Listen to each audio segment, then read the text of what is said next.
Good morning, everyone. It's your boy Ryan here, with along with my good friend Jeff. We're gonna have some fun Hey, today talking about sales call mindset.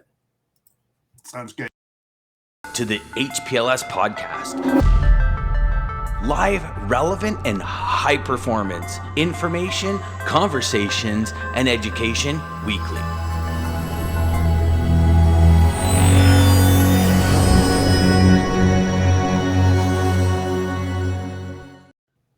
Good morning.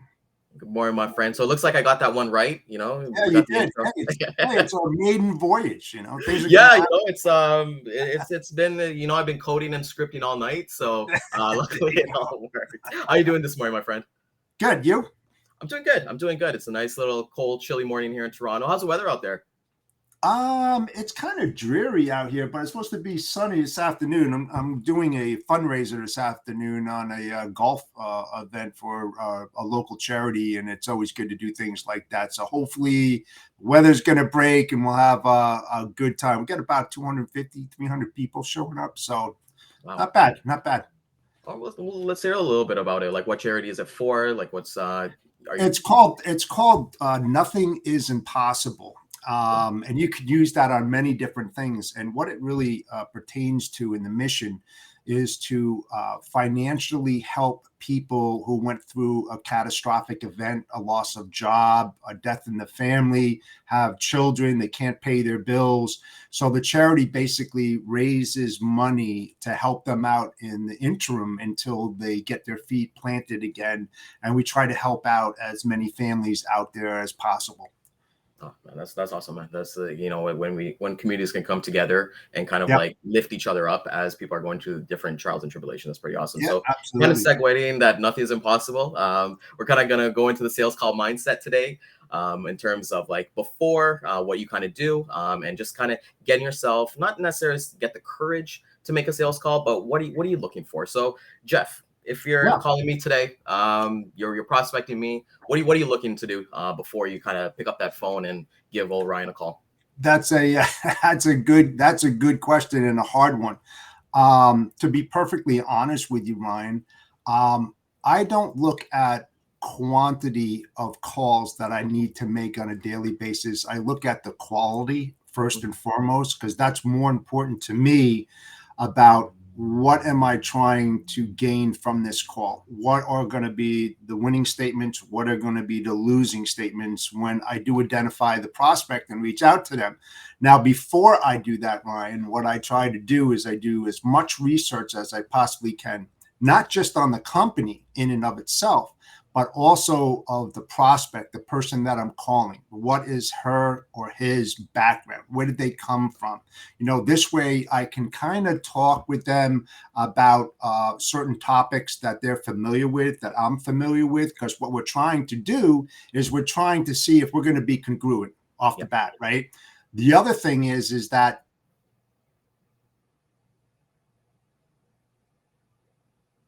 Freezing up here.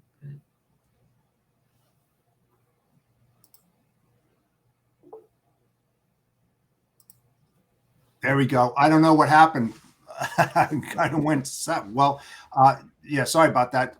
So to get back to that, so what I'm going to do is I'm going again to find out about that individual and make sure that we're congruent because that's very important to me. And the other thing is because I was on that side of the fence for 35 years and used to get hammered by brokers. I hate brokers. I mean, I'm just being honest. That's why I became one because it's so funny and sad at the same time that it's always the same approach. Oh, I got the best rates. Oh, I got the capacity. I can do this. I can do that. Well, you know what? And I hate to use this term, but I use it all the time. You're not God, man. You can't promise and you can't guarantee anything because there's just so many things in logistics that can work themselves through the cracks and come up at the worst times, and things are going to happen. So I don't talk about freight. I refuse Yeah. to talk about freight because that's not my main goal and objective. My main goal and objective is to find out more about the company, the problems, the issues that they're facing, and some of the things that I've worked on that might be able to help them solve the problems once I uncover them. So that's the way that I do. How about yourself? What do you do when you make your calls? Because you're in a different thing. See, I'm an entrepreneur. I have my own business. I have a partner. So I don't need to make a ton of calls and have that quantity. Like you must make 100 calls today, 500 a week, or whatever it might be. Mhm. Again, I concentrate on the quality of calls because one more thing, Ryan, is that many times when you uncover an issue and you start ingraining yourself into that operation, a spider has many legs. And Yeah. what happens is if you can uncover, you can go to their suppliers, their manufacturers, their other DCs, and work from that point of view as well. So one customer becomes 5 customers or 10 customers out of one single call. So that's what's more important to me. Perfect. No, you know what? We're kind of like on the same wavelength. For me, when I kind of go into the sales, I like to kind of look at, hey, what suppliers are they kind of using? And one of the oldest trick in the books, getting into brokerage, was that, hey, you got your first customer, call their shipper and receiver. Obviously one of them is not going to be the customer that you're working with right now, and kind of it. I find that it makes it a warm call every single time. Like I don't, for me, my personal mindset, I don't have like, hey, I need to bang out like 50 calls today. I bang out like 100. I kind of go touch and feel, Right. it's really a mindset for me of thinking, okay, detaching from the outcome. Mhm. Because when I kind of make these calls and I'm like, oh my God, these guys are going to pick up, or, oh my God, I got the gatekeeper today. What am I going to say today? It's having that human conversation with people, just like how I'm talking to you. I talk Yeah. to anybody else. And that's worked for me, is being Yeah. that human. You're right. I don't talk freight.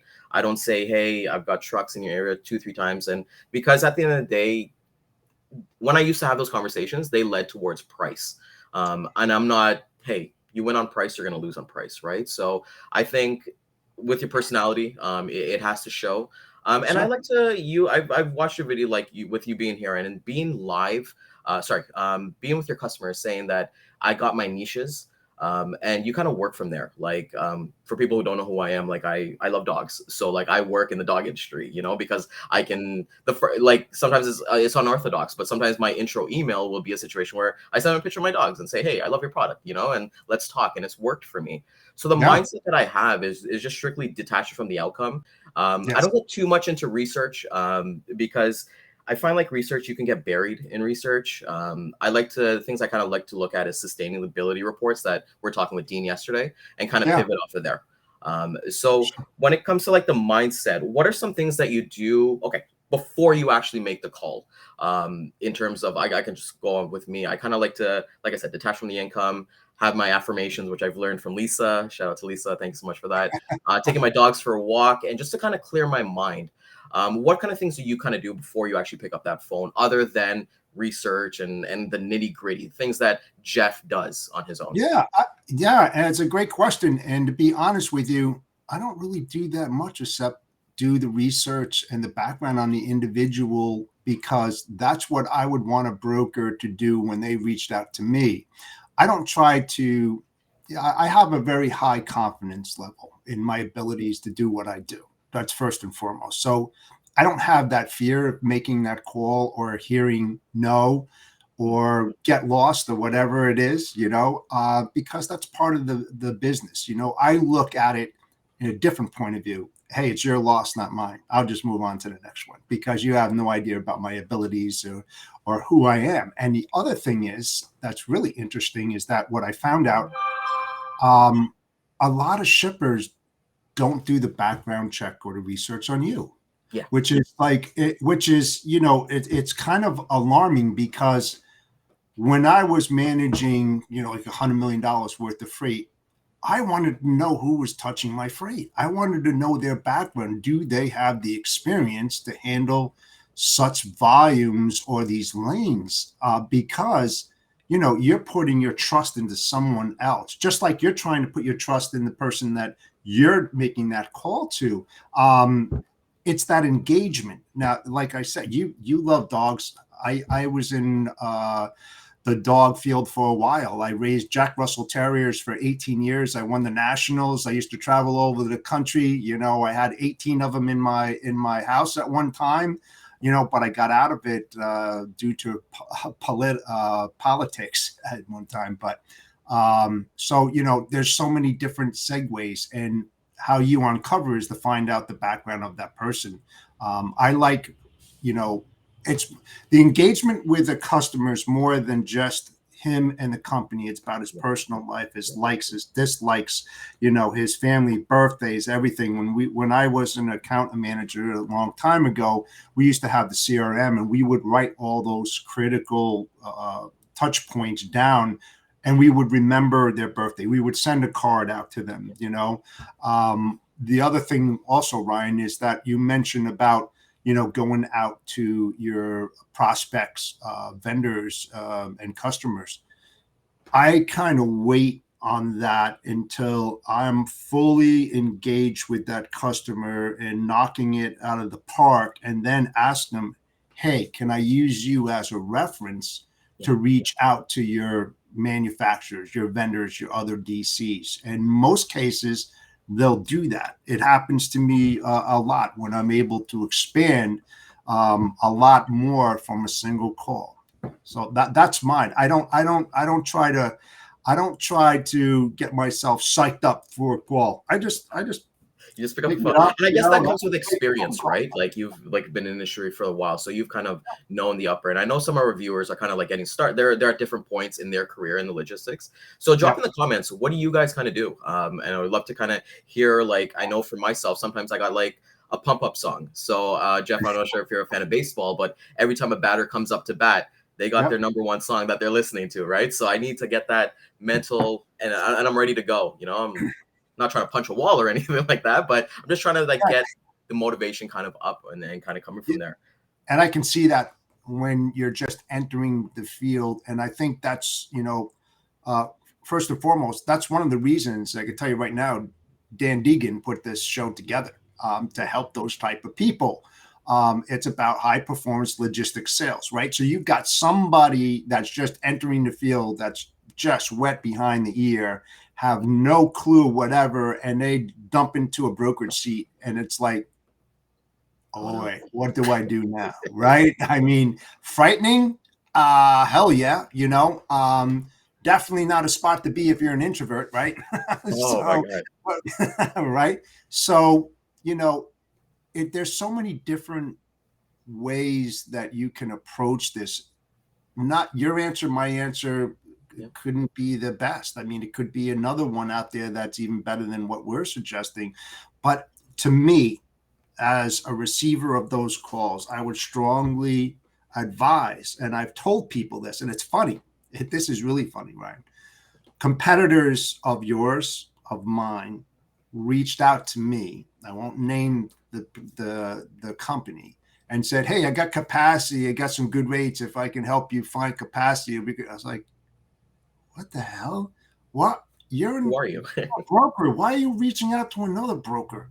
Do you know who you're talking to?" I mean, it's just I'm dumbfounded. And I had this conversation with Dan. We're just shaking our heads. It's like, and what I did was I didn't get nasty or tell them to go to hell or anything like that. I was kind. I sent them a nice response, and I said, you must be new to the industry. I'll make it nice and short. I said, you should reach out to Dan Deegan. He's a great guy, and I think that he could help you with your sales approach." I mean, I was just being very, very kind. And they wrote back and they said, thank you. And lo and behold, they said, this is my first job. Been in here for about 2 or 3 months. And I was like, Makes bam, sense. you It's know? happening. So Yeah. I don't have any pump up songs or anything like that. I just relate on my experience and what I would like to hear from a broker when I'm sitting in that seat. I know what I don't want to hear, if that makes any sense. Of course. So like, and like we said, like that comes with like the experience that you have. One thing that I kind of like to look at is put yourself kind of like in the shoes of like, hey, you're looking so with your customers right now, like you said, you have the confidence, you can go ahead and do it.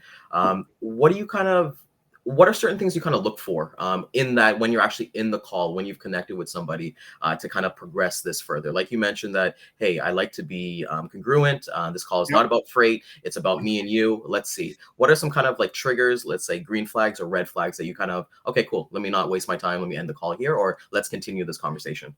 Yeah, it's basically trying to uncover the problems that are existing. There's so many different avenues in logistics. I kind of work it from the inside out, where a lot of other people work from the outside in. That's why I find it so important that you learn more about the operational side of the business in logistics, so that you have the ability to uncover those issues on that, whether it's dock problems or freight bill payment, inventory problems, TMS, WMS, YMS. There's just so many different avenues in there. And again, it all depends on your niche, where you came from. If you came from college, what you learned in there, what you want your niche to be. Don't be a jack of all trades. Don't try to, know everything about everything. It's just going to work again. It's going to work against you in the wrong way. You figure out your niche, what you want to concentrate. You want to concentrate on truckload. Concentrate on truckload. Start asking them about the problems with their carriers. What's working, what's not working. Just so many different things. I mean, there's a plethora of them. Not enough time to explain it here for sure. Well, we're not doing an 8-hour podcast. We're not. Oh, I thought you got the email. I thought we were going for 8 hours. Right. I I mean, got my batteries charged. So yeah, there you go. So I mean, for instance, I work with the Teamsters. I work with the UAW. I mean, that's totally different than a lot of people out there that didn't work with those kind of things. So there's so many other things to uncover in these big corporate opportunities that are out there that a lot of people don't understand or know where to look. So, people that are out there that, like I said, coming into the business first time, call up Dan or even yourself, Ryan. We're here, we're available.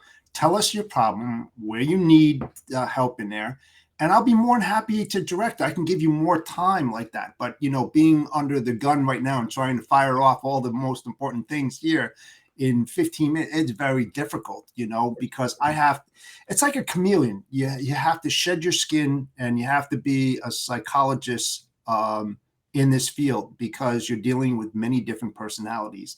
So that's what you have to uncover too when you talk to these people, and then you have to basically be a chameleon and understand what they're saying and be them. Very difficult, very, very difficult. It's not a simple answer to this. It really isn't. And that's what I love about our industry, because like we look at like the SaaS guys, like the guys who sell like software as a sales, and it's like they've got that one product, whether it be like it's going to be something for like DocuSign or Salesforce or something like that. They're selling an actual solution, but Yeah. they can find out in the first 2 minutes of their conversation, hey, is this going to be a fit? For logistics, I'm kind of seeing on my end here that, hey, there's some customers that I can't do truckload for, but I can offer them warehousing. There's some customers that they don't need the warehousing. I can't do the truckload, but I can do their LTL. So there's just so much branches that we can actually look So towards. many. There's just so much. And then even like coming back to like preparation for dialing, what do you kind of look at? So you finished up that call. You're everything's good to go. You enter your CRM, all that fun stuff. Yeah. What is there anything? Do you go straight into another call? Do you take a little break? What do you kind of do in between calls to kind of keep that consistency? Yeah, and the thing is that I guess I'm fortunate enough, and I'm just being honest, I don't make too many calls because I have that connections out there. And so I'm not a transactional business like a lot of other brokers out there or consultants. They gobble up everything, the one-offs, everything hitting the dashboard, doing all that kind of stuff. I don't really do that often whatsoever, because what I do is that I work only high volumes, and then I drill into the back end and I open up another door within that same company. And I just keep on going down that path and finding other avenues and other avenues. And the key to success, at least for me, is that if you're knocking it out of the park with that customer and they're in your corral, they'll be more than happy to give you the perfect reference that you need to expand your business. And I'm pretty good at that. And that's how I've grown my business from doing that. And I don't have a ton of customers, and the customers that I have is a ton of business. I mean, does that make sense? So Yeah, yeah, no, well, I'm not a bottom feeder. I don't take that wrong. I'm not a bottom. I'm not a no, you bottom know what? feeder. Everyone's at different stages in their career, and Yes. that's the good thing, right? Because like when I first got started, I've been in this industry for about 6 years. But my first job, I didn't know about logistics. I started off as a logistics coordinator, learned the business, and then I transitioned to sales maybe 2 years after. But it was a situation where like when I first got into sales, saying that I'm gonna go out and find, I want to do 30,000 GP. That was the kind of target. I saw everyone kind of being happy. That's what I wanted to do. And I was like, you know what? Instead of me going after two big sharks that are going to be give me 15 or 20K each, I'm gonna go after 30 customers, give me $1,000, and 28 or 20, sorry, two or three of them are gonna fall off, but I'm gonna build the relationships. And I think too, when it comes out to, for me, like I still make the calls. So like even for the preparation between calls, is that when I have a good one, Yeah. I can't wait to get on the next one. Because that momentum, right? You start spinning a wheel down the hill, you'll keep going, keep going, keep going. Sure. And even when I have a bad one, it's like, okay, like it's nothing personal. And I think that's what a lot of us kind of need to understand too, especially getting into the industry, is that Yeah. nothing's personal. Like these guys are No, busy, you know. And definitely. how many times are you like, I like what you said too about earlier on about credibility. One of the, if they did the research on us, because I've been using this on calls and it's actually kind of cool, is that, hey, this is Ryan for XYZ company, have you heard our name tossed around? Sure. And oddly enough, like I would say over 80% of the people are saying, yeah, I've seen you guys on LinkedIn. I've seen you guys kind of, and it depends, like if you work for a reputable company or anything like that as well too. So I think familiarity, because you don't know who's looking at your stuff, especially on LinkedIn, right? Yeah. A Oh, lot of sure. customers, they don't like, they don't comment, but they definitely engage, they definitely know, you know. So have you had a situation where like that? Because I know like Oh, you're always yeah. giving data on LinkedIn, like you had a customer or even a prospect reach out to you, be like, hey Jeff, I love what you're doing, you know, and Yeah. let's talk. Yeah. And you know something, and this is truth. A company's name means nothing. It's just a company name. It's the person that's actually doing the business. That's why what you said, hi, I'm Ryan from company XYZ. No, I'm Jeff, and you never heard of my company. I mean, that's it. I started this, 5 years ago, and I'm not I'm just a little fish in a huge pond.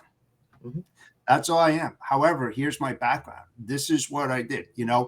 Here's my references that I have. I have a plethora of them. If you'd like to call them up, call them up. That's fine. I'm not going to overpromise and underdeliver on anything. If I tell you that I'm going to do something, I commit. I commit. If I don't like what I hear, I'm going to tell you it's just not going to work, and I'll be more than happy to walk away. I don't feel sorry about that or anything, because I'm looking for a specific opportunity, as well as my partner. Now, I just got a partner, right? Because my company is growing and I couldn't handle it all that. So I found a partner that we hit it off, and we're congruent. It's just the same thing with going out to a customer. That Yeah. congruency. Do you see eye to eye? Do you have the common goals and objectives that need to be met? Do you understand what that person is going through, and have you sat in his seat? Most of the time, the brokers out there have not sat in their seat, so they don't really understand the complexity. And you said it best. These guys are busy every single day. I understand that. I sat in it. And if you're in logistics and you're working for a big company, you are pressed for time, my friend. You don't have extra 25, 30 minutes, to take 15 calls a day, because you're getting blindsided left and right, up and down all day long. There's fire there, but I call it a learning lesson every day in logistics. That's why I loved it. I love it. Been in it over 35 years, because to me, it's not a job, and I love what I do, And so I portray that to my prospects when I do reach out to them. Like I said, I don't make a ton of calls, but I know what they're looking for when a call is made. And that's what I try to tell, the newbies out there. This is what I would do. It's going to come over a lot better than forcing something down their throat. They don't have the time. They're busy. Tell them something that's value added. And whatever you do, don't devaluate your value. Yes. Yep. Don't try to take them on board to say, I got my first customer and I'm making $25 or my profit's $5, but I got a customer. No, man, just walk away. Don't do that. And Have I the myself, ability. I've fell for that. You know, I've gone for like taking. I like to call it in my CRM. I like to look at customers like, okay, this is my prospects, and then I've got maybe 10% of them are like home run customers. You know, and it's just strictly based off the name alone. And I've learned quite like quickly that that's not viable. You know, like what do I care to say that I work with X company? And like you said, making $25 a load. Like at the end of the day, we're in here to get our customers' goals. And I always kind of say like, cheap freight will always kind of like have you working the most. So those $50 to $100 margin orders, they're fine if they're like crazy volume, but those give you the most headaches. And just coming back to like the sales mindset, like you said, you don't do much calls and things like that. How do you keep in contact with your customers? Do you have like a weekly call with them? Do you have like a monthly call? What is like your checkup calls, and what are you looking to get other than finding out, hey, if they're going to a golf tournament, which you are today, Yeah. or like their personal life? What are you trying to kind of get more data when you're having those customer call-ups? Well, it does take time, and once you get into that engagement with them, and say you're moving one load, basically what I try to do is I go out to them, and I'm pretty successful that way. I ask them for 3 months worth of data, off season and peak season, so I get a very good understanding about their scheduling and when they're shipping, when they're not, especially on the RFPs when I'm trying to do a nice sustainable RFP, which isn't really sustainable nowadays. It's more short term and long term.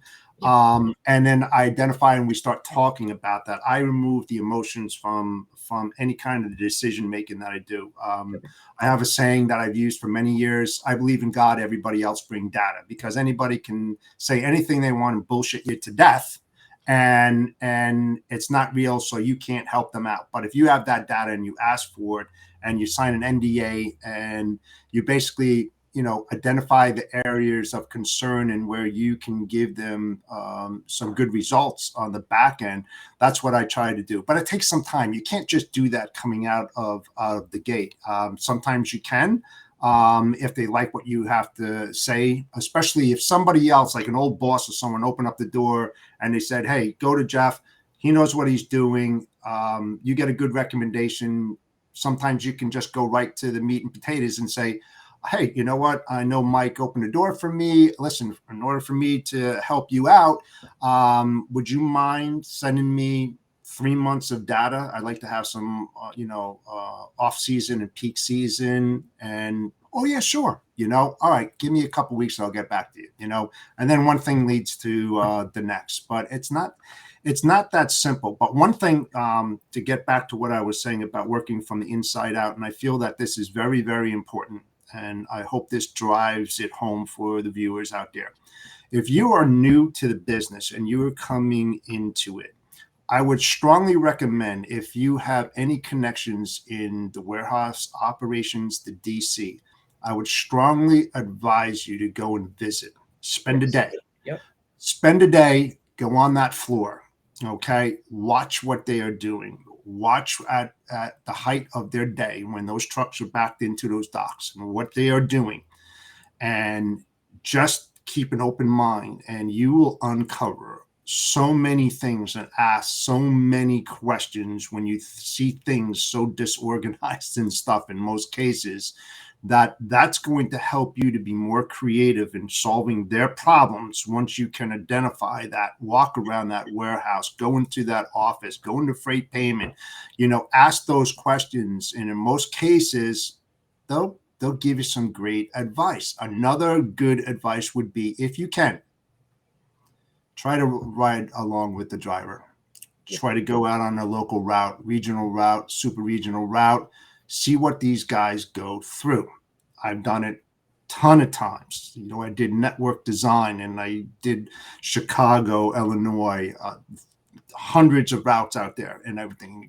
Drove with a driver, did hub and spoke operations, climbed underneath a pup with a lift gate in the middle of a snowstorm in Chicago and helped them fix a lift gate. So, I mean, these are the different types of things that I strongly recommend anybody out there who are not familiar with warehouse operations working from the inside out. Do that, man. It will benefit you more than I'm telling you right now. Oh, 100%, because like you kind of give that you get the step ahead, right? Like you've actually showed up, and like what I like what Scott was kind of saying in the comments, and Lisa as well, is that you get patience and consistency before sorry, let me pop it on intensity. I'm a big believer in that, especially when you're making sales calls and you're doing your prospecting. That motivation, I could go watch a David Goggins video of him like doing a 5K run. Hey, it's cool for like the first 5 minutes, but there's no way in hell there's no way I'm going to be doing a 5K run, right? So I think consistency, discipline is what kind of gets you forward, because you want to kind of make those small, coming back to the baseball analogy with the walkout, is that you want to bat singles, just bat singles. At the end of the day, you're not trying to go for the doubles or the triples or the home runs. Bat the singles, because you're gonna get at the end of the day with baseball or any sports, it doesn't matter how many home runs you hit. It matters if you win or lose the game, right? The true professionals want to win the game by any means necessary. So we got the 3 takeaways. We're kind of coming up on time here. Just want to thank everybody for kind of coming out. Like you mentioned, you got your golf tournament today. How can people reach out to you? Like I know we got LinkedIn, like you mentioned that, hey, you're always willing to be an ear. How can anybody kind of reach out to you in the best way? Absolutely. Send me a DM through LinkedIn. Send me your phone number. Contact me. I'll be more than happy to help you out. I worked in the business for a very long time. I am not an expert in any one field from cradle to grave in logistics or supply chain, because I chose not to do that. What I like to do is learn a little bit about everything within that supply chain. So when those questions come up, I can have an intelligent conversation with that person and come up with a solution. But, if you need my help, please reach out to me. I'll be more than happy to, give you some advice and some help. And, hopefully that will help you out. But yeah, best would be on LinkedIn for sure. Okay, awesome. Okay. Want to thank everybody for coming out. Today's actually my first time kind of like being the host. Hopefully I didn't make too much mistakes or tune anybody off. Great. Thanks, buddy. So we're Sales Chatter. We're available on all social media platforms every day, going live from Monday to Friday, 9 a.m. To 9:30, 10 o'clock, whatever we kind of do. I thought we are going 8 hours today, but I think Jeff is a little bit busy. So with that being said, please like, comment, subscribe, and we're looking forward to seeing you guys tomorrow. Thank you. In trucking, our motto is people before profit. Today's market requires more transparency, consistency, and focus on what our clients need to win. Centurion Trucking and American Logistics are poised to help their clients achieve and surpass their targets. If you're looking for a team that honors your needs, dreams, and aspirations, then get a hold of Damon at American Logistics or Centurion Trucking and start designing your career today.